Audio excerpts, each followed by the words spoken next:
ইমাম বানিয়ে দেয়। জোরে বলুন সুবহানাল্লাহ। দোয়া করতে গেলে এই দোয়া করতে হবে নাকি? মুসলমান ভাই বাবা জীবন, মায়ের দোয়া কঠিন, কঠিন দোয়া, বিশাল হাতিয়ার। মা যদি একবার দোয়া করে দেয় সুবহানাল্লাহ সুবহানাল্লাহ, আজকে আপনার বেড়া পার হয়ে যাবে। এ মুসলমান, মুসা কালিমুল্লাহ জামানাতে একজন ব্যক্তি আল্লাহ তাবারাক তাআলা, আল্লাহ পাক রব্বুল ইজ্জত কে বলতেছেন, আল্লাহ গো আমার সঙ্গে জান্নাতি কে হবে? বলছে তোমার সঙ্গে একজন কসাই জান্নাতি হবে। একজন কসাই জান্নাতি। আল্লাহ সে কি আমল করে এমন যে আমার সঙ্গে কসাই জান্নাতি যাবে? হ্যাঁ, ও বলতেছে ওগো আমার পয়গম্বর, তুমি ওই গোশতের বাজারে চলে যাও, বাজারে চলে যাও, বাজারে চলে যাওয়ার পরে দেখবে মুসলমান বাজারে যাওয়ার পরে লক্ষ্য করে দেখছে ওই কসাই যেন আপনার মাংস কাটলো, মাংস কাটার পরে যেন আপনার বাজার দোকানে যেন ঝুলিয়ে ঝুলিয়ে রাখলো। মাংস বিক্রি করার পরে সন্ধ্যা লেগে গেল, দাঁড়িয়ে দাঁড়িয়ে আল্লাহর পয়গম্বর দেখতেছে কখন যেন আপনার মাংস তার শেষ হচ্ছে। মাংস যখন শেষ হয়ে গেল, ওই লোকটা যেন সন্ধ্যাবেলা কি করলো, যে নরম নরম মাংস বলে যা মাংসগুলা, ওই মাংসগুলো একটা যেন জায়গাতে ভরলো, ওই মাংস বাড়ি নিয়ে গেল। বাড়ি নিয়ে যাওয়ার পূর্বে বলছে ওগো আল্লাহওয়ালা ব্যক্তি, আপনাকে এই জায়গাতে কখন থেকে দাঁড়িয়ে দেখতেছি। হুজুর আপনি কে? বলছে আমি হচ্ছে একজন মুসাফির ব্যক্তি।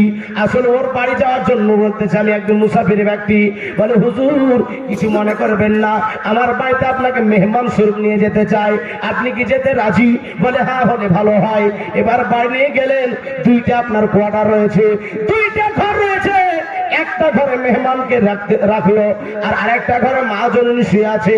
মা জননী বয়স হয়ে গেছে, বাবা পেশাব পরিষ্কার করলো, কাপড় নোংরা ছিল, নোংরা পরিষ্কার পরিচ্ছন্ন করার পরে মাকে নতুন কাপড় পরিয়ে দিল। নতুন কাপড় পরিয়ে দেওয়া করার পরে যেন আপনার মাংস ভুনা করলো, মাংস রান্না করলো।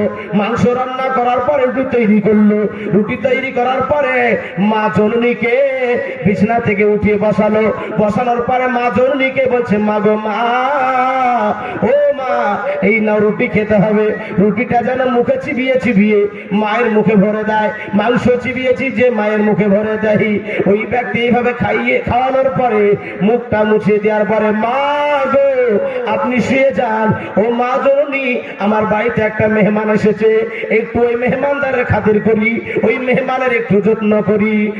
মুসলমান যখন এবার মেহমানের যত্ন করার জন্য আপনার গিয়েছে ওই ঘরে, মা জননী যেন দুহাত তুলে আল্লাহর দরবারে দোয়া করে, আল্লাহ গো আমার সন্তান কত আমার জন্য কষ্ট করে, আমার সন্তানকে আল্লাহর পয়গম্বর মুসা কালিমুল্লাহর সঙ্গে জান্নাতে জায়গা দিয়ে দিও। জোরে বলো সুবহানাল্লাহ। জান্নাতে জায়গা দিয়ে দিও। আর মুসা কালিমুল্লাহ ফাঁক দিয়ে টাটের ফাঁক দিয়ে দেখতেছে, এর জন্য আল্লাহ আমার সঙ্গী বানিয়েছে এই কসাইকে। জোরে বলুন সুবহানাল্লাহ। মুসলমান এই জন্য মায়ের দোয়া বড় দোয়া, মাকে কোনো সময় দুঃখ দিবেন না, কষ্ট দিবেন না। ইসলাম আমার মা জরুরি রয়েছে।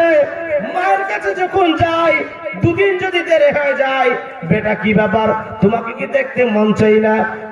মুসলমান কত দোয়া দেয়, আল্লাহ তোমাকে দুধে ভাতে খেতে দেখ, আল্লাহ পাক তোমাকে বড় করুক। সবসময় দোয়া করে, সবসময় মা দোয়া করে। জালসা থেকে একদিন আসছি রাত্রিবেলায়, তো জালসা থেকে এসে বলছি বেটা অন্য জায়গায় গিয়ে তোকে থাকতে দেয় না ওরা? জালসা যেখানে জালসা করতে যাও সেখানে কি তোমাদেরকে থাকতে দেয় না? রাত 3টার দিকে বাড়ি ঢুকছে, আজকেও রাত্রে 3টার দিকে ঢুকেছি জালসা করে হরিহর পাড়া থেকে এসে। তো মা যুগের কথা বলছে, মা পরের জায়গা আর নিজের বাড়ি সমান হবে? জালসা করে বাড়ি আসতে বলি শান্তি নাকি নিজের বাড়ির মতো? মা কি জিনিস দিলে তার সব সময় লক্ষ্য থাকে যে আমার সন্তানটা কিভাবে সুখে থাকবে। জোরে সুবহানাল্লাহ। মা জননী এই মুসলমান ভাই বাবা জোয়ার, এই জন্য মাকে দুঃখ কষ্ট দেবেন না।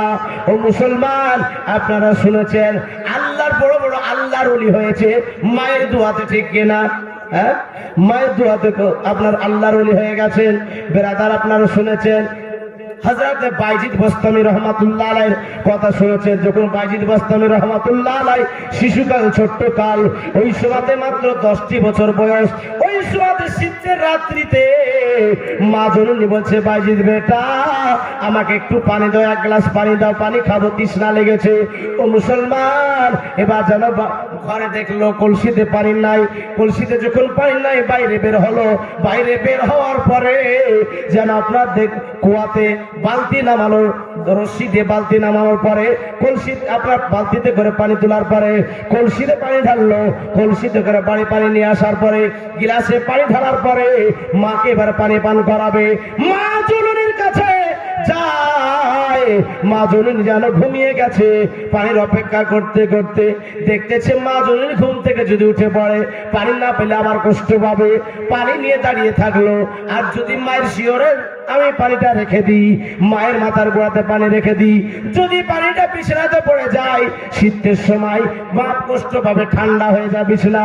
এই জন্য বাবা শীতের রাত্রিতে এবার যেন বাইজিদ বোস্তামি রহমাতুল্লাহ আলাইহি যেন দাঁড়িয়ে থাকলে ওই জায়গাতে